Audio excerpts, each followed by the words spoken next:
ఈరోజు V5 news leader కార్యక్రమానికి స్వాగతం. మనతో ఉన్నారు ఒకప్పటి పేపర్ బాయ్, ఒకప్పుడు పాల బిజినెస్తో జీవితంలో స్ట్రగుల్ అనుభవించి ఒక తక్కువ పేదరికంలో నుంచి ఒక హైయెస్ట్ స్థాయిలో నార్సింగ్ మున్సిపాలిటీకి నేడు బీఆర్ఎస్ పార్టీ ప్రెసిడెంట్గా ఉన్న విష్ణువర్ధన్ రెడ్డి గారు మనతో ఉన్నారు. తను జీవితంలో ఎలా కష్టపడ్డారు, ఎలా స్ట్రగుల్ అనుభవించారు, ఒక సక్సెస్ఫుల్ మ్యాన్గా ఎలా సక్సెస్ అయ్యారు, దాంతోపాటు రాజకీయాల్లో ఎక్కడ అడుగులు పడ్డాయి, తను ఏం చదువుకున్నారు, భవిష్యత్తులో ఇంకా రాజకీయంగా ఎలా ముందుకెళ్ళబోతున్నారు ఒకసారి తెలుసుకోవాలి. అన్నగారు నమస్తే.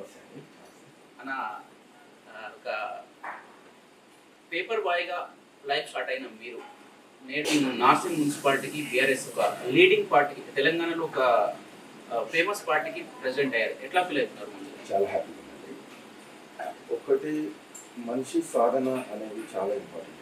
మనిషి చేసే పనిలో నిరీక్షణ, స్టాండర్డ్గా ముందుకు పోవాలి. నేను ఒకటి ఎదగాలని అనుకున్నప్పుడు దాన్ని మనం కరెక్ట్ వేలా కరెక్ట్ పాటలో మనం ఎలా ముందుకు వెళ్తే ఎలా ముందుకు వచ్చిన గవర్నమెంట్తోనే నేను ముందుకు వెళ్ళాను. అదేవిధంగా చాలా గర్వపడుతున్నాను నేను. ఎందుకంటే నేను ఈ స్టేజ్కి ఈరోజు ఈ స్టేజ్కి వచ్చినంటే నా వెంబడి చాలామంది ప్రోత్సాహం అన్నది.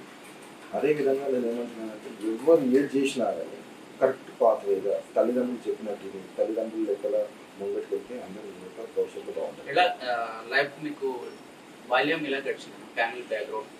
బాల్యం అంటే మా నాన్నగారు పోలీస్ డిపార్ట్మెంట్లో ఉండే. నేను చిన్న ఉన్నప్పుడు ఆయన జాబ్ వదిలేసి వ్యవసాయానికి వచ్చేసాను. ఆ టైంలో మా నాన్నగారు కొద్దిగా ట్రబుల్ సిచ్యువేషన్లో ఉండే. నేను బాల్యంలోనే జాబ్ చేయడం జరిగింది.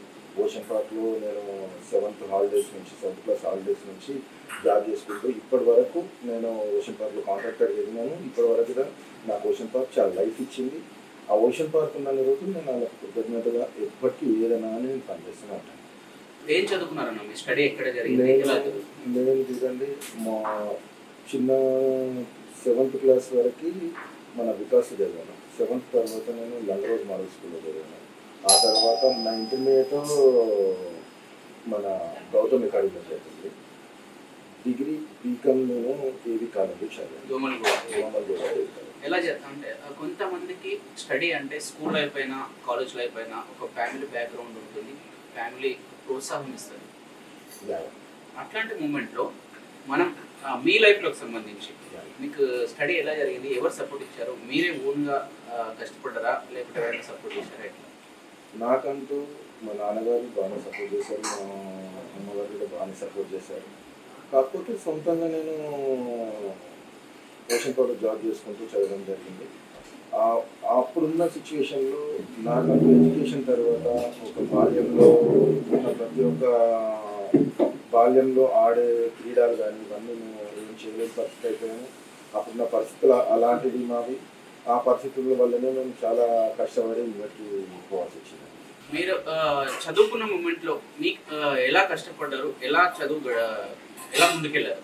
నేను చదువుకున్న మూమెంట్లో అండి 7th క్లాస్లో నేను ఫస్ట్ పాలు పేపరు బాయ్గా స్టార్ట్ అయింది నా ప్రయాణం. పాలు పేపరు అనేది ఈ ఏరియాలో 15 పేపర్లు, న్యూస్ పేపర్లు 15 పేపర్లు, 5 లీటర్ల పాలు, ప్యాకెట్ పాలు అనేది ఇక్కడ ఎవరు తెలియదు. అప్పుడు ఇక్కడ వచ్చి ఏజెన్సీ వాళ్ళు నార్సింగ్ బస్ స్టాప్ దగ్గర నేను బ్యాగ్ వేసుకొని వస్తే ఇక్కడ పాలు పేపర్ గురించి తీసుకురావాలని, ఎవరైనా ఇక్కడ వాళ్ళు ఇక్కడ ఉన్నారా, ఎవరు తెలిసిన వాళ్ళు ఎవరైనా ఇది చేస్తే బెటర్ అని చెప్పి వాళ్ళు వేరేతో మాట్లాడుతుంటే నేను ఆ పాలను పేపర్ ఏజెన్సీ తీసుకొని ఆ ప్రయాణం అలా జరుపుకుంటూ అది చేసుకుంటూ నా స్టడీ జీవనం ప్రారంభించాను. ఆఫ్టర్ డిగ్రీ తర్వాత స్టూడెంట్ లైఫ్లో మీరు అనుభవించిన స్ట్రగుల్ అంటే లైఫ్ నాకు ఈ విధంగా సపోర్ట్ ఉంటే బాగుండు, ఇంకా బెటర్గా ఉంటే బాగుండు, అట్లాంటి థాట్, అట్లాంటి సందర్భం ఏదైనా వచ్చిందా? అంటే నా డిగ్రీ ప్రయాణంలోనే నేను రియల్ ఎస్టేట్ స్టార్ట్ చేసాను. ఓకే. ప్లాట్ అప్పట్లో ఏంటంటే మీడియేటర్గా చేసి ప్లాట్లు అమ్మకడం కానీ, కొనకడం కానీ, ప్లాట్ వేరేలకు ఇప్పించడం కానీ అలా చేసుకుంటూ నేను ఈ ధోరణిలో పోతే నేను ఎదగలేని పరిస్థితి అని చెప్పి మళ్ళీ ఏం చేశాను, ల్యాండ్స్ ఎక్కడం స్టార్ట్ చేసినారు ప్లాటింగ్ వెంచర్స్కి. అలా ఎక్కడం స్టార్ట్ చేసి నాది 23 వెంచర్లు నేను ఓపెన్ ప్లాటింగ్ వెంచర్స్ చేసిన పార్ట్నర్షిప్లో. ఒక 9 కన్స్ట్రక్షన్లు కంప్లీట్ చేసిన. ఇప్పుడు ప్రజెంట్ 3 కన్స్ట్రక్షన్లు నడుస్తున్నాయి. ఒక ఓపెన్ ప్లాటింగ్ వెంచర్ నడుస్తుంది కాన్పూర్లో. ఆఫ్టర్ స్టడీ తర్వాత బిజినెస్ మ్యాన్గా పూర్తి స్థాయిలో రావాలనిపించిన సందర్భం అంటే నేను ఇక్కడ ఈ లైఫ్లో బిజినెస్ వెళ్తే బాగుంటుంది అనే థాట్ ఎందుకు వచ్చింది, ఇక్కడ ఎందుకు అడుగులు పడ్డాయి? అడుగులు చాలా మంచి క్వశ్చన్. నేను ఓషన్ పార్క్లో జాబ్ చేసుకుండగా నాకు మ్యారేజ్ అయింది. ఆ తర్వాత నేను ఈ ఓషన్ పార్క్ ఎప్పుడు ఉంటుందో ఎప్పుడు పోతుందో తెలియదు అనే ప్రశ్నార్థకం వచ్చింది ఒక టైంలో. వస్తే ఓషన్ పార్క్ వాళ్ళు అందరూ మీటింగ్ పెట్టారు. ఓషన్ పార్క్ వాళ్ళు 28 డైరెక్టర్స్, ఎండి, చైర్మన్, వైస్ చైర్మన్ అందరూ కలిసి మీటింగ్ పెట్టారు. అప్పుడున్న పరిస్థితులలో ఏమవుతుందో అని చెప్పి నేను ఇప్పుడు ఓషన్ పార్క్ పని చేస్తే ఏం చేయాలి, నెక్స్ట్ స్టెప్ నాది ఏంటి అని చెప్పి ఆ దూరంలో వెతికి నేను ఏం చేశానంటే ఫస్ట్ ఓషన్ మన నార్సింగ్లో వివేకానంద నగర్ కాలనీలో ఒక హౌస్ తీసుకుని పర్చేజ్ చేసి నేను ఏం చేశానంటే దానికి ఇది రెసిడెన్షియల్ కడితే రేపు ఫ్యూచర్లో మళ్ళీ మనం ఏం చేయాలి ఉండదు అని చెప్పి నేను ఏం చేసాను, కమర్షియల్గా హాస్టల్ బిల్డింగ్ కట్టి అక్కడ హాస్టల్ కూడా నేను రన్ చేశాను ఒక 3 years. ఆ తర్వాత ఏం చేసిన హాస్టల్ బిల్డింగ్కు వచ్చిన రెవెన్యూ కానీ ఇంకా నేను ఓషన్ పార్క్ కాంట్రాక్ట్ వచ్చిన ఇది కానీ ప్లస్ ప్లాటింగ్ వెంచర్స్లో వచ్చిన నేను చేసిన మళ్ళీ ఈ ప్లాటింగ్ వెంచర్స్ కంటే కన్స్ట్రక్షన్లో వెళ్తే నాకు అంత ఒక పేరు ఒక స్టాండర్డ్నెస్ అనేది ఏర్పడుతుంది అని చెప్పి మళ్ళీ ఏం చేశాను, కన్స్ట్రక్షన్లో డెవలప్మెంట్కి ఎక్కడం స్టార్ట్ చేశాను. అప్పుడు ఏం చేశాను, ఇక కన్స్ట్రక్షన్ చేయాలని డెవలప్మెంట్ అంటే ఫస్ట్లో ఎవరు ఇవ్వరని చెప్పి ఓన్ పర్చేజ్ చేసాను ప్రాపర్టీస్. ఒక 3 ప్రాపర్టీస్ ఓన్ పర్చేజ్ చేసి 3 బిల్డింగ్ ఓన్ కట్టేసాను. అక్కడ అది సక్సెస్ స్టార్ట్ అయింది. అదేవిధంగా ప్లాటింగ్ వెంచర్స్ కానీ కన్స్ట్రక్షన్స్ కానీ ఇప్పుడు రన్నింగ్లో ఉన్నాయి. ఓకే అన్న, ఒక చిన్న ఏజ్లో నుంచి మీరు 7th క్లాస్ 5th క్లాస్లోనే మీరు ఒక చిన్న వర్క్ స్టార్ట్ చేశారు కదా. ఇప్పుడున్న సమాజంలో యూత్ మన భారతదేశానికి నెక్స్ట్ జనరేషన్ యూత్ మీద ఆధారపడి ఉంటుంది, యువకుల మీద. ఇప్పుడున్న యువకులను మనం చూస్తే చాలా మంది కొన్ని చెడు అలవాట్లకు బానిసలై జీవితం మొత్తం ఎక్కడో అస్తవ్యస్తం అయిపోతుంది. ఒక సక్సెస్ఫుల్ మ్యాన్గా ఇప్పుడున్న జనరేషన్కి జీవితం విలువ, కష్టపడే తత్వం, చదువు విలువ ఒక్క మాటలో ఏం చెప్తారు యూత్, ఒక మెసేజ్? నేను ఎప్పుడు చెప్తున్నాను, తల్లిదండ్రి ఎంత కష్టపడతారు అనేది పిల్లలకు తెలిసి ఉంటుంది. ఎందుకంటే తల్లిదండ్రిని చూస్తే ఆటోమేటిక్గా పిల్లలు నా తల్లిదండ్రులు నన్ను ఇంత కష్టపడ్డారు, నా రేపు రాబోయే నా పిల్లలకి కూడా నేను ఒక భవిష్యత్తు ఇవ్వాలని అనుకుంటే తల్లిదండ్రులను చూసి పిల్లలు నేర్చుకుంటే చాలా. ఆ ధోరణిలో ముంగట్టుపోతే పిల్లలు ఎప్పుడు సక్సెస్ అయ్యారు. ఓకే అన్న, జీవితంలో కష్టపడ్డారు, చదువుకున్నారు, ఇక్కడ మన బిజినెస్ పరంగా కూడా సక్సెస్ అయ్యారు. ప్రధానమైన ఘట్టం మీ లైఫ్లో రాజకీయంగా ఎక్కడ అడుగులు పడ్డాయి? ఎందుకు మీకు రాజకీయాల వైపు రావాలనిపించింది? నేను నాకున్న సర్కిల్, నాకున్న ఫ్రెండ్స్ అందరూ పొలిటికల్గానే ఉన్నారండి. నేను చిన్న ఉన్నప్పటి నుంచి నా వెంబడి ఎవరైతే ప్రయాణం చేసారో వాళ్ళందరూ పొలిటికల్గానే ఉన్నారు. వాళ్ళందరితో పాటు నేను కూడా అదే ప్రయాణం చేసుకుంటూ ముంగట రావడం జరిగిందండి. అదే ధోరణిలో ఏమైంది, రీసెంట్ ఒక 5 years బ్యాక్ పార్టీ పరంగా మేము వచ్చి 12 years నుంచి 13 years అయిందండి ఈ బీఆర్ఎస్ పార్టీలోకి. అప్పటి నుంచి బీఆర్ఎస్ పార్టీలో యాక్టివ్గానే మా ఫ్రెండ్స్ అంతా యాక్టివ్గానే ఉన్నాము. ఆ తర్వాత ఏమైంది, మిడిల్లో సొసైటీ ఎలక్షన్స్ వచ్చినప్పుడు అందరూ మంచి రోజుల నుంచి నన్ను కూడా ఒక ప్లేస్కి ఇవ్వడమని చెప్పారు, ఒక మెంబర్కి ఇవ్వడమని చెప్పారు, సొసైటీ మెంబర్కి ఇవ్వడమని చెప్తే సరే అని చెప్పి ఇవ్వడాము. దానికి ఎంత స్ట్రగుల్ చేసాము గెలవడానికి. మా ఫ్రెండ్స్ కూడా బాగానే సపోర్ట్ చేశారు. ఆ తర్వాత గెలవగానే ఏం చేశారు, నెక్స్ట్ డే మళ్ళీ అందరు డైరెక్టర్లతో మాట్లాడి అధిష్టానంతో మాట్లాడి చైర్మన్ క్యాండిడేట్ ఎవరు ఉంటే బెటర్ అని చెప్పి ఆలోచించి మళ్ళీ చైర్మన్ నన్నే డిక్లేర్ చేసి చైర్మన్ కూడా నన్నే ముందరికి తీసుకెళ్ళడం జరిగిందండి. కాకపోతే అప్పుడు నా అదృష్టమో తెలియదు కానీ ఒక్క ఓటుతో నేను చైర్మన్కు ఓడిపోవడం జరిగింది. అదేవిధంగా మళ్ళీ ఒక 2.5 yearsకి మాకున్న చైర్మన్ చిన్న ప్రాబ్లం వల్ల ఆయన పార్టీకి దూరం కావడం జరిగింది. ఆయన లెక్కల మళ్ళీ ఏమైంది, మాకు ఎలక్షన్స్ లెక్కల వద్దు అని చెప్పి మేము ఏం చేసాము, అందరం డైరెక్టర్లను కలిసి కూర్చొని చైర్మన్ వైస్ చైర్మన్ లెక్కల మేము ఇది చేద్దామని చెప్పి అధిష్టానం దగ్గరికి వెళ్ళి మా ఎమ్మెల్యే గారి దగ్గరికి వెళ్ళి అప్పుడున్న ఎమ్మెల్యే గారి దగ్గరికి వెళ్ళి మాట్లాడితే ఇంతకుముందు సీనియర్ నాయకుడు ఈయన 2 సార్లు డైరెక్టర్గా చేసిండు. సీనియర్ నాయకుడు పార్టీ పరంగా ఈయన చైర్మన్ ఇవ్వండి, మీరు వైస్ చైర్మన్ తీసుకోమని చెప్తే నేను అదేవిధంగా వైస్ చైర్మన్ తీసుకున్నా. ఖానాపూర్ వాళ్ళకి చైర్మన్గా ఇవ్వడం జరిగింది. ఆ తర్వాత నా ప్రయాణం ఇక అదే విధంగా ముందుకి వెళ్ళడం జరిగింది. ఓకే అన్న, విష్ణువర్ధన్ రెడ్డి అంటే అప్పుడు టీడీపీ ఎన్టీఆర్ హయాంలోనే ఒక రాజకీయంగా అడుగులు పడ్డ ఒక రాజకీయ పాఠాలు నేర్చుకున్న వ్యక్తి. నాటి రాజకీయాలు ఎలా ఉన్నాయి, ప్రజెంట్ రాజకీయాలు ఎలా ఉన్నాయి, సూటిగా ఒక్క మాటలో చెప్పాలంటే? అప్పుడున్న ఎన్టీఆర్ రాజకీయం చాలా గొప్ప రాజకీయం అండి. ఇప్పుడున్న రాజకీయ నాయకులు ఎప్పుడు ఏ పార్టీలో ఎక్కడ మల్లుతున్నారో ఏం చేస్తున్నారో ఎవరు తెలియని పరిస్థితి అయిపోయిందండి. అప్పుడున్న టీడీపీ హయాంలో రాజకీయ నాయకులు అంటే పేరు ప్రతిష్టలకు మారిపోయారండి. ఇప్పుడున్న రాజకీయ నాయకులు ఎప్పుడు ఏ ధోరణిగా ఎక్కడ పోతున్నారో ఏ పార్టీలో ఏం చేస్తున్నారో తెలియని పరిస్థితి అయిపోయింది. టీడీపీలో విష్ణువర్ధన్ రెడ్డి టీడీపీలో చేసిన ప్రధానమైన రాజకీయ మూమెంట్ ఎలా ఉంది అంటే ఇక్కడ మీకు అక్కడ ఇచ్చిన ప్రాధాన్యం ఏంటి టీడీపీలో? అప్పుడున్న రాజకీయ నాయకులు మండల ప్రెసిడెంట్ గారు మన కోకపేట చంద్రశేఖర్ రెడ్డి గారు ఉండే, ఆయనతో పాటు ఊర్లో ప్రతి ఒక్కరు టీడీపీ నాయకులు సిస్టమేటిక్ అండి. డిసిప్లిన్ సిస్టమ్ అంటే అప్పుడున్న రాజకీయ నాయకులలో మేము చూసామండి. అదే డిసిప్లిన్గా ఇప్పుడున్న బీఆర్ఎస్ పార్టీలో మేము అలాగే మూవ్మెంట్ అవుతున్నాం. మీరు టీడీపీలో నేర్చుకున్న డిసిప్లిన్ అనేది ఇప్పటికీ దాన్ని అలాగే కొనసాగిస్తున్నారా, లేకపోతే నేను కూడా ఇప్పుడున్న ఈ జంపింగ్ ఎమ్మెల్యే లాగా ఇంకా జంపింగ్ నాయకుల లాగా ఇలా పోతే బాగుంటుంది మీకు ఎలా అనిపిస్తుంది? లేదండి, మేమైతే ఒక్కనాటికి మేము ఒప్పుకోమండి. ఏదున్నా కానీ టీడీపీ నుంచి వచ్చిన డిసిప్లినే మాకున్న బీఆర్ఎస్ నాయకులకండి. ఇప్పుడు పోయిన నాయకులు వాళ్ళ డిసిప్లిన్ లేదు. ఆఫ్టర్ టీడీపీ తర్వాత విష్ణువర్ధన్ రెడ్డి గారికి బీఆర్ఎస్ లోకి ఎంట్రీ ఎట్లా జరిగింది, ఈ పార్టీ ఎట్లా మీకు ఆహ్వానం పలికింది? అప్పుడున్న ఎమ్మెల్యే గారు టీడీపీలో ఉన్నానండి, ఉంది టీడీపీ నుంచి బీఆర్ఎస్ పార్టీకి వచ్చారు. బీఆర్ఎస్ పార్టీకి వచ్చినాక వాళ్ళతో పాటు మేము అందరం ఆయన ఉన్న క్యాడర్ అందరం కలిసి బీఆర్ఎస్ లోకి వచ్చినామండి. అదే విధంగా మూమెంట్ ఉన్నాము. ఇప్పటి వరకు అదే బీఆర్ఎస్ పార్టీలోనే కొనసాగుతున్నాం. కష్టపడే వ్యక్తిగా జీవితంలో సక్సెస్ఫుల్ మ్యాన్ గా విష్ణువర్ధన్ రెడ్డి చూసిన రాజకీయాలు టీడీపీ అయినా కేసీఆర్ బీఆర్ఎస్ అయినా ఉమ్మడి ఆంధ్రప్రదేశ్ తర్వాత స్ట్రగుల్ అనుభవించిన తెలంగాణ ఒక కొత్తగా ఆవిర్భవించింది.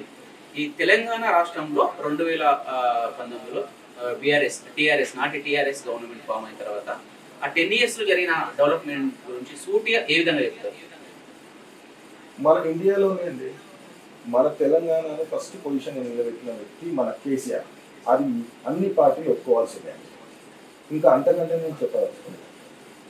ఎలా ఉంది మరి ఇప్పుడు ఆఫ్టర్ టీఆర్ఎస్ రీసెంట్ ఎన్నికల్లో ఓడిపోయింది బీఆర్ఎస్ గా అవతరించిన తర్వాత, అంత డెవలప్మెంట్ చేసిన కేసీఆర్ నైనా బీఆర్ఎస్ పార్టీనైనా ప్రజలు ఎందుకు దూరం పెట్టారని మీరు అనుకుంటున్నారు? సూటి ఒక సామాన్యుగా రాజకీయ పార్టీగా కాకుండా బీఆర్ఎస్ నేతగా కాకుండా సామాన్య మనిషిగా ఎలా ఆన్సర్ చేస్తారు? ఏ పార్టీ అయినా ఏ పార్టీకైనా ఓటమి ఒడిదుడుకులను సాధించింది. ఈసారి ఒక ప్రభుత్వం ఒక్కసారి చేంజ్ అని మీరు నిదర్శనానికి వచ్చే పార్టీ వచ్చే ఎన్నికలు చూసి మీరు మాకు చెప్పండి. కాంగ్రెస్ ప్రభుత్వం వచ్చి రేవంత్ రెడ్డి కొత్తగా ఒక యువకుడిగా చదువుకున్న వ్యక్తిగా తెలంగాణ రాష్ట్రంలో ముఖ్యమంత్రి అవతరించిన తర్వాత ఈ 1.5 year కాంగ్రెస్ పాలన పైన సూటిగా మీరేం చెప్పగలరు?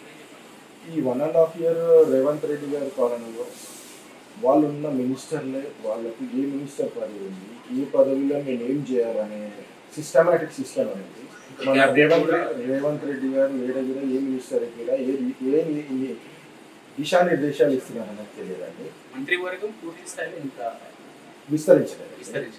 మొత్తం ఆయన ముఖ్యమైన మంత్రులన్నీ పదవులన్నీ ఆయన దగ్గరనే పెట్టుకున్నారు. ఏదున్నా కానీ పోలీస్ వాళ్ళతోనే ప్రభుత్వం నడిపిస్తున్నట్టుగా చలామణి చేస్తున్నారు. ఆయన దగ్గర ఉన్న మినిస్టర్ పదవులు వాళ్ళ దాంట్లోనే ఇవ్వడానికి కూడా ఎంత ముందు అవుతున్నారు. ఎందుకంటే ఆయనకి ఇస్తే ఆ పదవులు ఇస్తే ఆయన దగ్గర నుంచి పవర్ గుంజుకొని వీళ్ళు ఏం చేయలేరని పరిస్థితి లెక్కలా అయిపోతాడేమని ఆయన ఒక అపోహగా మెయింటైన్ చేస్తున్నారు. ఒక బిల్డర్గా రియల్ ఎస్టేట్ వ్యాపారిగా నాటి టీఆర్ఎస్ గవర్నమెంట్లో రియల్ ఎస్టేట్ ఎలా ఉంది, కాంగ్రెస్ పార్టీ ఈ 1.5 year లో బిజినెస్ ఎలా ఉంది, మీతో పాటు బిల్డర్స్ అయినా రియల్ ఎస్టేట్ వ్యాపారులు అయినా ఎట్లా ఫీల్ అవుతున్నారు? నేను ఒకటే చెప్పదలుచుకున్నాను, ఈ ప్రభుత్వం వచ్చిన 1.5 year ఏ పని చేసినా ఫెయిల్యూర్, ప్రభుత్వం విఫలమనే ధోరణికి ప్రజల్లో వచ్చేసిందండి. నేను ఒక బిల్డర్ చెప్తున్నాను, 1.5 year నాకున్న 4 కన్స్ట్రక్షన్లో ఒక 10% సేల్స్కే కాదు. 10% సేల్స్ ఇది కాలేదంటే మీరు అర్థం చేసుకోండి. మీరు నన్నే అడిగిన క్వశ్చన్లు మీరు ఏం చేస్తారంటే మా మున్సిపాలిటీలో వెళ్ళి నేను ఒక 10-15 మంది బిల్డర్స్ నెంబర్స్ ఇస్తాను, వాళ్ళ పరిస్థితి ఏముందో తెలుసుకోండి. అందరు బ్యాంక్స్ త్రూ లోన్స్ తీసుకొని కట్టడం వరకే నడుస్తుంది, సేల్స్ త్రూ కట్టడం అనే వరకు లేకుండా పోయినారు. ఇంతకుముందు బీఆర్ఎస్ పార్టీ ఉన్న ప్రభుత్వం ఉన్నప్పుడు చేసిన పనులలో బిల్డర్లు 30% వర్క్స్ చేయట్లేదు, 30% పర్మిషన్స్ రాలేదు ఇప్పుడున్న పరిస్థితుల్లో. ఇప్పుడున్న గవర్నమెంట్లో ఇప్పుడు ఎప్పుడు పర్మిషన్ ఇస్తారనేది తెలియని పరిస్థితి. కాంగ్రెస్ ప్రభుత్వం రేవంత్ రెడ్డి ఎన్నో పథకాలు పెట్టారు, 6 పథకాల హామీలు కావచ్చు. ఇంకా మేము ఎంత అప్పుల్లో ఉన్నా కానీ ఇంకా రాష్ట్రాన్ని పేద ప్రజలకు సహాయం చేస్తూ ముందుకు పోతున్నాం. దానిపైన ఆయన ఇచ్చిన 6 గ్యారంటీలు 420 హామీలు, ఏ 6 గ్యారంటీలో మన తెలంగాణ ఏ ఒక్క విలేజ్లో మీరు అడిగినా కానీ ఒక్క హామీ కూడా పర్ఫెక్ట్గా నెరవేరిన నాయకులుగా నెరవేరేటట్టు చేసిన నాయకులుగా వాళ్ళు ఆధారాలతో సహా నిరూపిస్తామంటున్నారు. రీసెంట్ గా మనకు పున్నం ప్రభాకర్ కావచ్చు, ఇంకా మన శ్రీధర్ బాబు లైవ్ డిబేట్ లో పెట్టమని చెప్పండి. మా ప్రభుత్వం నుంచి మేము లైవ్ డిబేట్ పెట్టిస్తాం, వాళ్ళతో లైవ్ డిబేట్ పెట్టి అన్ని ప్రజా కోర్టులోకి వచ్చేయడానికి మాట్లాడడానికి సిద్ధమండి. వాళ్ళ డెవలప్మెంట్ పైన 1.5 year లో ఎంత అప్పు చేసారు, మేము ఎంత అప్పు చేసి మేము ఎంత అసెట్స్ కూడా పెట్టినాం మన ప్రభుత్వానికి, వాళ్ళు ఎంత అప్పు చేసి ఏం అసెట్స్ కూడా పెట్టారు, దానికి మేము రెడీ అండి మాట్లాడాలి. ఓకే, మీకు విష్ణువర్ధన్ రెడ్డి గారికి రాజకీయంగా ప్రతి మనిషికి రాజకీయాల్లో ఒక రోల్ మోడల్ ఉందని ఉంటారు. నేను కూడా ఈ నాయకుడిలాగా ఎదగాలి, ఈ నాయకుడిలాగా నేను ఉండాలని, అట్లా మీ దృష్టిలో మీ మనసులో ఎవరైనా ఒక నాయకుడు ఉన్నారు? నేను చిన్న వయసులో చూసిన రాజకీయ నాయకుడు అంటే రాజకీయ జ్ఞానం పొంది రాజకీయం పబ్లిక్ లో తిరిగిన నాయకుడు అంటే మా ఇంద్రారెడ్డి గారికి. ఓకే, నాకు తెలివి వచ్చినాక ఫస్ట్ ఓటు నేను ఇంద్రారెడ్డి గారికి వేసాను. అప్పటి నుంచి ఇప్పటి వరకు వాళ్ళ కుటుంబం అంటే నాకు వెళ్ళలేని అభిమానం ఉంది. ఎప్పటికన్నా వాళ్ళు ఏ ధోరణి అయితే ఆ ధోరణి నేను నచ్చుతాను. ఓకే అన్నగారు బాగా గుర్తు చేశారు. ఇంద్రారెడ్డి ఫ్యామిలీ అంటే విష్ణువర్ధన్ రెడ్డి గారికి ఎందుకంత ప్రేమ, ఎందుకంటే అభిమానం. ఏ చిన్న ఈవెంట్ జరిగినా ఎక్కడ చూసినా రంగారెడ్డి జిల్లా వ్యాప్తంగా విష్ణువర్ధన్ రెడ్డి విత్ ఇంద్రారెడ్డి ఫ్యామిలీ బొమ్మలే కనిపిస్తాయి. ఎందుకంత ప్రేమ, ఎందుకంత అభిమానం? వాళ్ళు ఏదున్నా కానీ ప్రజల్లో చేసే మంచి పనులు, ప్రజల లెక్కల వెళ్ళే ధోరణిలో వాళ్ళు ఎల్లకాలం మంచిగా ఉంటారు. ఏదున్నా కానీ ప్రేమ భావకాలతో ముంగటి తీసుకెళ్తారు. కాబట్టి నేను ఎప్పుడు వాళ్ళతోనే ఉంటాను, వాళ్ళకు రుణపడే ఉంటాను. ఇంకొకటి మాకు మా ఏరియాకు రాజధాని నియోజకవర్గానికి ఉన్న ఎమ్మెల్యే గారు పార్టీ జంప్ అయినా కానీ పార్టీ జంప్ కాగానే మాకు అధిష్టానం బీఆర్ఎస్ ప్రభుత్వము మాకు కార్తిక్ రెడ్డి అన్న గారిని ఇన్ఛార్జ్గా నియమించడము మాకు ఇంకా మా ప్రజల్లో ఉత్సాహం నింపిందండి. మొన్న జరిగిన 27వ తారీఖు రోజు వజ్రోత్సవ సభకు మా దగ్గర స్వచ్ఛందంగా 5 బస్సులు, ఒక 25 నుంచి 30 కార్లు వితౌట్ ఎనీ 1 రూపీ ఖర్చు కాకుండా వాళ్ళు స్వచ్ఛందంగా వచ్చి పార్టీకి విజయవంతం చేశారు. తెలంగాణ రాష్ట్ర రాజకీయాల్లో రీసెంట్ గా బీఆర్ఎస్ పార్టీ ఆవిర్భవించి సందర్భంగా వరంగల్ మహాసభ రజతోత్సవాలు నిర్వహించారు. ఈ సభ ద్వారా రాష్ట్ర రాజకీయాల్లో బీఆర్ఎస్ అనేది ఒక హీట్ పుట్టించిందా? ప్రజల్ని మొత్తం బీఆర్ఎస్ వైపు, కేసీఆర్ వైపు తిరిగిందని మీరు అనుకుంటున్నారా, లేక ఇంకా కాంగ్రెస్ వైపు ఉన్నదని? వాస్తవం అండి. మీరు ఏ విలేజ్ అని మీరు ఏది తెలుసుకోండి. వాస్తవంగా మొన్న జరిగిన సభ ఎంత సక్సెస్ అనేది అన్ని వీడియోస్ అన్ని చూపించాయండి. మేమే చెప్పట్లేదు, మేమేం అవసరాలు చెప్పట్లేదు. మీరు మొత్తము మీరు ఏ విలేజ్లో అయినా వెళ్ళండి, మా రాయనగర్ నియోజకవర్గం వరకు నేను చెప్తున్నాను. మీరు ఏ విలేజ్లో వెళ్ళి మాట్లాడినా కానీ మీకు మొన్న ఎంత సభ ఎంత బాగా సక్సెస్ అయింది అనేది మీరే చెప్తారండి, మా ప్రజలు చెప్తారు. దీని ద్వారా నెక్స్ట్ వచ్చే స్థానిక సంస్థ ఎన్నికలు, పంచాయతీ, గ్రామ పంచాయతీ అయినా అలాగే మున్సిపల్ అయినా జిహెచ్ఎంసీ అయినా, ఈ ఎన్నికల్లో బీఆర్ఎస్ భారీ స్థాయిలో విజయాలు నమోదు చేస్తుందని మీరు భావిస్తున్నారా? అవునండి, 100% అండి. చేసిన రేవంత్ రెడ్డి గారు చేసిన 1.5 year ప్రభుత్వ ధోరణిని చూసి, ఈ 1.5 year ప్రభుత్వ ధోరణిలో ఎన్ని వైఫల్యాలను చూసి ప్రభుత్వం చేసిన ఈ వైఫల్యాల వల్లనే మా బీఆర్ఎస్ ప్రజల్లో చైతన్యం నింపిందండి. వాళ్ళు చేసే వ్యతిరేకత, మొన్న ఎగ్జాంపుల్ HCU మన యూనివర్సిటీనే చూడండి. మీరు ఉన్న గ్రీనరీని, ఉన్న జంతువులను అన్నింటినీ చేసి రాత్రి 100 JCB పెట్టి మొత్తం అక్కడున్న మన చెట్లనే కానీ మన ఉన్న జంతువులనే కానీ ఎంత వికృతంగా చేసిన చేష్టలను చూస్తే మీరు ప్రజల ధోరణిలోకి తెలిసిపోతుంది. డెవలప్మెంట్లో ఒక భాగంగా ప్రభుత్వ భూములను అమ్మడంలో తప్పు లేదని ఒక వాయిస్ మనం రీసెంట్గా కేసీఆర్ వాయిస్ నుంచి కూడా విన్నాం. సేమ్ గవర్నమెంట్ లో మనకు అంతకు ముందు కూడా వాస్తవం అండి. ఇప్పుడు ఉన్న యూనివర్సిటీలను తీసేసి చేయాల్సిన ఏం అవసరం ఉందండి? ప్రభుత్వ భూములు ఇంకా చాలా ఉన్నాయి. ప్రభుత్వానికి నిరుపయోగంగా ఉన్న భూములు తీసుకోమని చెప్పండి. అది ప్రభుత్వానికి ఉపయోగపడుతుందండి. ఒక యూనివర్సిటీ అంటే ప్రజలకు, విద్యార్థులకు ఒక మంచి ఎడ్యుకేషన్ ఇచ్చే సిస్టాన్ని తీసేసి వేరే వాళ్ళకు కమర్షియల్గా తీసేసుకోవడం అనేది ఎందుకండి? ఉపయోగపడకుండా భూములు ఉన్న యూజ్ చేసుకోండి. ఎన్నో వేల ఎకరాలు ఉంది, ఎన్నో లక్షల ఎకరాలు ఉంది మన తెలంగాణలో. అదే భూమిని తీయాల్సిన అవసరం ఏముందండి? ఇంకా కాంగ్రెస్ గవర్నమెంట్ కి 2.5 years ఉంది. ఇంకా మధ్యలో ఒక 6 నెలలు అటు ఇటు ఎలక్షన్లకి 1 year పోయినాయి. ఆ లోపు కుదురుకొని తెలంగాణ రాష్ట్రాన్ని ప్రెసెంట్ డెవలప్మెంట్ ని ఒక గాడిలో పెట్టి మళ్ళీ కాంగ్రెస్ పవర్ లోకి వచ్చే అవకాశం ఉందంటారా? జనాలు వాళ్ళని నమ్మే పరిస్థితి ఉందంటారా? నాకు తెలిసి మాత్రమే మా 10 సంవత్సరాల ప్రభుత్వంలో మేము చేసిన అప్పులు 3,67,000 కోట్లు అని చెప్పి మా పేపర్ వచ్చింది. ఆ అప్పులు 33 లక్షల కోట్ల సంపదను చేసి పెట్టాం. మా తెలంగాణను మనం నెంబర్ 1 చేసి పెట్టాం మా ప్రభుత్వం. ఆయన ఈ 1.5 yearలో ప్రతి 1,52,000 కోట్లు అప్పు చేశాడండి. ఏ ఒక్క దగ్గర ఏ ఒక్క సంపద చేసి పెట్టలేదు. అది ప్రజల్లోకి స్వచ్ఛందంగా ప్రజల్లోకి వెళ్ళింది. ఆ ధోరణి వల్లనే ప్రభుత్వం వ్యతిరేకత వచ్చిందండి ఈ 1.5 yearలో. ఇంకా ఉన్న ఈ 3.5 yearsలో ఇంకేం తప్పు చేస్తాడో, ఆ అప్పుల లెక్కలు ఏం చేస్తాడో, ప్రభుత్వం లెక్కల ఎవరెవరికి ఏమేమి చేస్తాడు అనేది కూడా ప్రభుత్వము ప్రజల్లోకి తీసుకెళ్ళలేని పరిస్థితి. గ్యారెంటీ. రాజకీయంగా మన తెలంగాణకి రాష్ట్రం వచ్చిన తర్వాత కేసీఆర్ అంటే అల్టిమేట్ నాయకుడు అని ఒక ప్రజల్లో ఒక నమ్మకం ఏర్పడింది. దాని తర్వాత రేవంత్ రెడ్డి. ఒక్క మాటలో చెప్పాలంటే కేసీఆర్ గురించి, రేవంత్ రెడ్డి గురించి, విష్ణువర్ధన్ రెడ్డి చెప్పే సూటి ఒక్క మాట ఇద్దరు గురించి. కేసీఆర్ గురించి ప్రతి ఒక్క ప్రజలకు, మన దగ్గర ఉన్న ప్రతి ఒక్క తెలంగాణ ప్రజలకు తెలుసండి. ఆయన చేసిన మంచి పనులు. ఆయన మెయిన్ తెలంగాణకు జాతిపిత.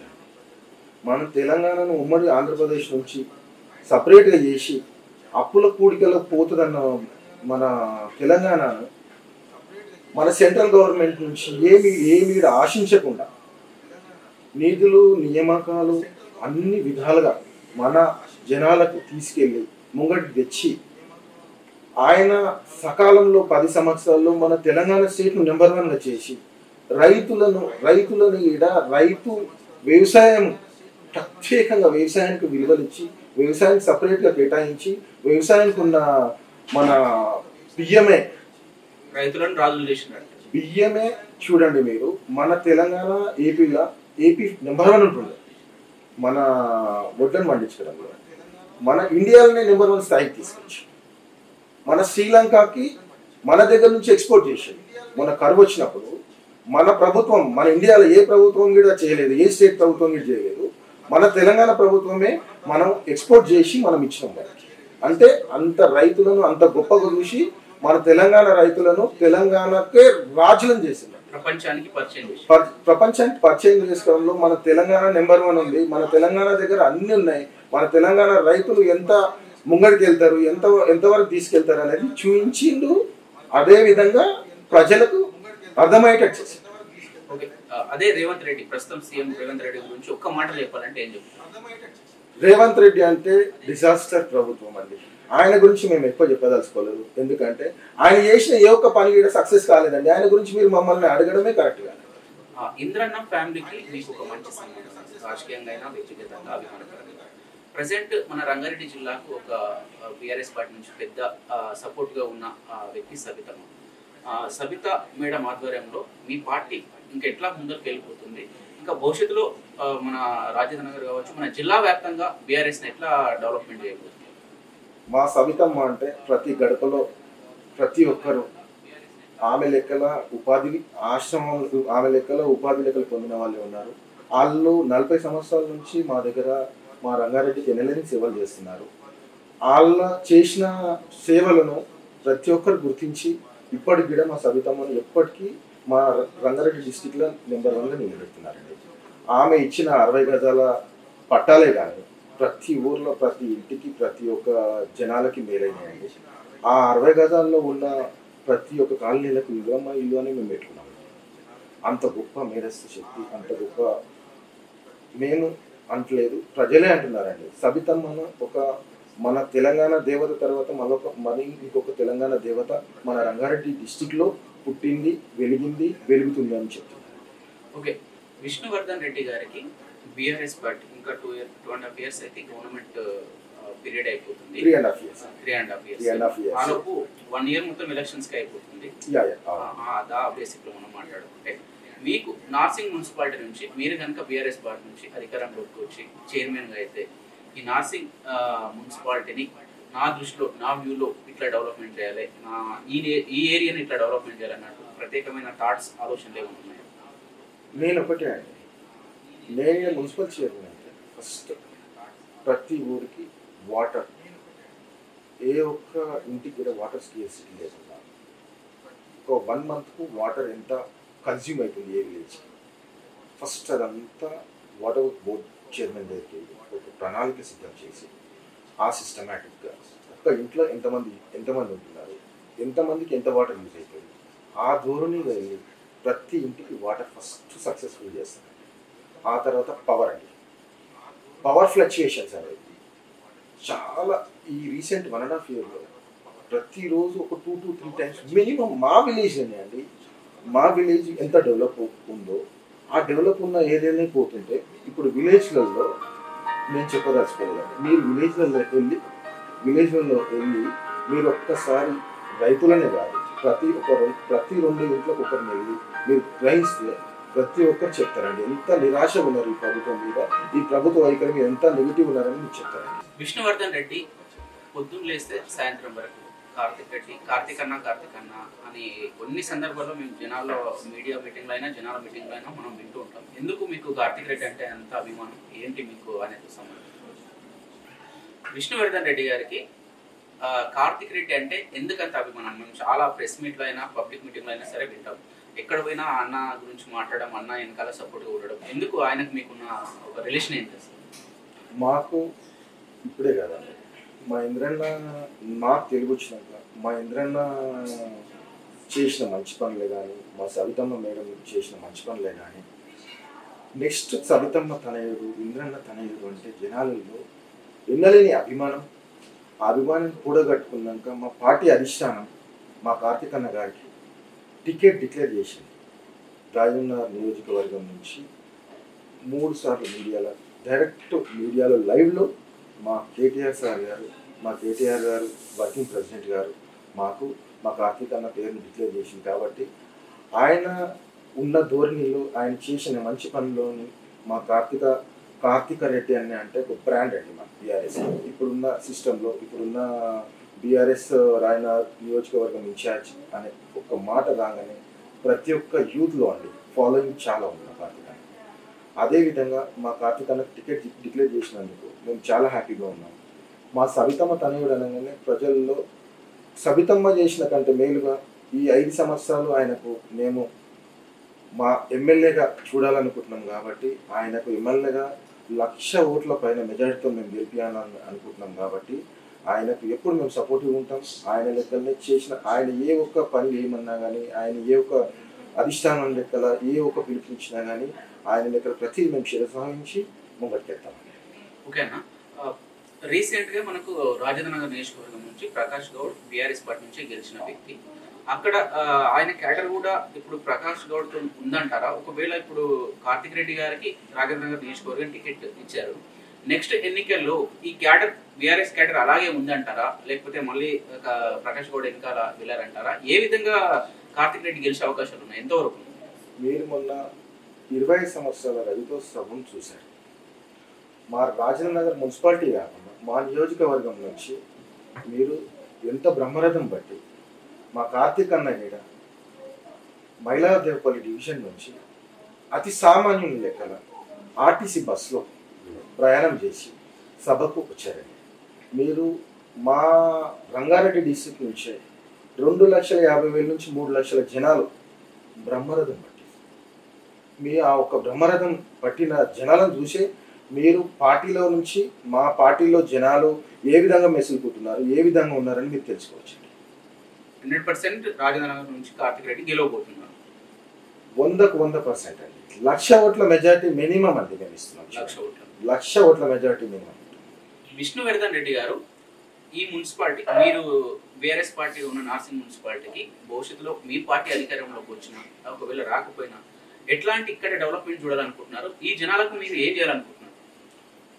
చాలా మంచి ప్రశ్న అండి. మేము మా ఆలోచన విధానం బట్టి మా రాజనగరం మున్సిపాలిటీలో ఇప్పటి వరకు సూపర్ మల్టీ స్పెషాలిటీ హాస్పిటల్, ప్రభుత్వ super multi speciality super multi speciality hospital ఒకటి, డిజిటల్ స్కూల్స్ లేవు. విద్యాపరంగా డిజిటల్ స్కూల్స్ లేవు. ఫస్ట్ మా ప్రభుత్వం రాగానే మా మున్సిపాలిటీకి విద్యా వైద్యాన్ని బడుగు బలహీన వర్గాలకు విద్యా వైద్యాన్ని మంచిగా అందించే విధంగా కృషి చేసి మా ఎమ్మెల్యే గారు కార్తికన్న అయినాక నెక్స్ట్ సీఎం వరకైనా తీసుకెళ్ళి అప్పుడున్న సీఎం వరకు తీసుకెళ్ళి మా నార్సింగి నియోజకవర్గం నార్సింగి మున్సిపాలిటీకి ఫస్ట్ ఈ రెండే విద్యా వైద్యం చేస్తాము. విధానికి మేము కృషి చేస్తాము. ఓకే, ఈ విద్యా వైద్యం ఇంకా మన రాష్ట్ర వ్యాప్తంగా వస్తే ఎట్లా ఫీల్ అవుతారు? మా కేసీఆర్ గారి ప్రణాళిక యాక్చువల్లీ విద్యా వైద్యం మీద చాలా ఫోకస్ చేశారు. ప్రతి జిల్లాకు ఒక ప్రభుత్వ ఆసుపత్రి, ప్రతి జిల్లాకు ప్రతి మండలానికి అన్ని కులాల వర్గాలుగా స్కూల్స్కి ప్లేస్ అలాట్ చేశారు. రెడ్డీస్కే కానీ, బీసీస్కే కానీ, ఓసీస్కే కానీ, ఎస్సీ ఎస్టీ మైనారిటీలకే కానీ ప్రతి ఏరియాలో మండలానికి ప్లేసెస్ అలాట్ చేశారండి. ఆ విధాన్ని మళ్ళీ అమలు చేసి ఆ స్కూల్ సిస్టమ్ అనేది ఇంకా బాగా కృషి చేసి ఇంకా బాగా అడాప్ట్ చేసే విధంగా ముంగటి తీసుకెళ్తాం. ఓకే అన్న, విష్ణువర్ధన్ రెడ్డి గారికి చివరి ఒక ప్రశ్న. ఈ నార్సింగ్ మున్సిపాలిటీ అలాగే రాజేంద్ర నగర్ నియోజకవర్గ ప్రజలకి మీరు ఇచ్చే సందేశం అంటే మిమ్మల్ని రాజకీయంగా సామాజికంగా ఆదరించవలసిన అవసరం ఏముంది? ఒక్కసారి మా V5 మీడియా ముఖంగా. మంచి ప్రశ్న అండి. నా నార్సింగ్ మున్సిపాలిటీ జనాలకు, రాజనగర్ మున్సిపాలిటీ జనాలకు నా ఒక్క ముఖ్యమైన విజ్ఞప్తి ఏంటంటే, ఏ నాయకునికైనా మీరు స్వచ్ఛందంగా, నేను చెప్పే విధానం ఏంటంటే స్వచ్ఛందంగా హార్ట్ఫుల్గా నాయకుడు మీ ఎంబడుండి మీ ఎంబడి నిలబడి మీ ఎంబడి చేసే పనులను చూసి ముంగటికి వెళ్ళాలని కోరుకుంటున్నానండి. మా సబితా మేడం చేసిన మంచి పనులను మీరు చూడండి. మా సబితా మేడం లేకలా మా సబితా మేడం తనయుడు మా దగ్గరికి ఇన్ఛార్జిగా వచ్చాడండి. ఆయననే నెక్స్ట్ మాకు ఎమ్మెల్యేగా నిలబడుతున్నాడండి. కావున మీరందరు ప్రజలు, నేను ఒకటే చెప్తున్నానండి, నాకనే కాదు మన పార్టీని చూడండి. పార్టీని ఎల్లవేళగా మంచి చూస్తే పార్టీ మనందరిని చూస్తుందండి. పార్టీ లెక్కల నేను ఒకటే చెప్తున్నానండి, మా ప్రజలకు 1,00,000 ఓట్ల మెజార్టీ అని చెప్తున్నాను. కానీ 1,00,000 ఓట్ల కంటే మీకు ఎక్కువనే మా పార్టీ కృషి చేసి 1,00,000 ఓట్ల కంటే మెజార్టీ తీసుకొస్తుందండి కార్తీకన్నకు. ఓకే, ఇది ఈరోజు మన V5 news channel leader program. ఒక ఇంట్రెస్టింగ్ స్టోరీ. ఒక జస్ట్ పేపర్ బాయ్ నుంచి నేడు ఒక బిజినెస్ మ్యాన్గా, ఒక 50-60 కన్స్ట్రక్షన్స్ నిర్మించిన ఒక వ్యక్తిగా, దాంతో పాటు ఒక రాజకీయ నాయకుడిగా నార్సింగ్ మున్సిపాలిటీకి ఒక ప్రధానమైన పార్టీకి అధ్యక్షుడిగా ఎన్నికైన విష్ణువర్ధన్ రెడ్డి గారితో తను ఎలా కష్టపడ్డాడు, జీవితంలో ఎలా ముందుకు వచ్చాడు, అలాగే నా రాజకీయంగా నాకున్న సపోర్టర్స్ కార్తిక్ రెడ్డి, సవితమ్మ, వీళ్ళ అండదండలతో ఈ నార్సింగ్ మున్సిపాలిటీని అలాగే మన రాజేంద్ర నగర్ నియోజకవర్గాన్ని మన తెలంగాణలోనే ఒక బెస్ట్ మున్సిపాలిటీగా నియోజకవర్గంగా తీర్చిదిద్దుతూ దాంట్లో భాగంగా పేద ప్రజలు ఎక్కువగా ఖర్చు పెట్టే విధానంలో ఖర్చు పెట్టేది విద్యా వైద్యం కోసం. ఈ విద్యా వైద్యాన్ని ప్రభుత్వ ఆధ్వర్యంలో ఒక మల్టీ స్పెషాలిటీ సూపర్ హాస్పిటల్ అయినా, ఇంకా ఒక డిజిటల్ క్లాసెస్ ఫస్ట్ క్లాస్ నుంచి డిగ్రీ PG వరకు ఈ ప్రాంతంలో రాజేంద్ర నగర్ నియోజకవర్గంలో ప్రభుత్వ ఆధ్వర్యంలో తీసుకొచ్చేటట్టు అందుకోసం నేను నిరాహార దీక్షకైనా కూర్చుంటాను. అలా కాకపోతే ఇంకా బెస్ట్ గా ప్రయత్నం చేసి నా ప్రజల కోసం నేను కృషి చేస్తానని మనతో అంటున్నారు కెమెరామెన్ పవన్తో సాయిరాజ్, నార్సింగ్.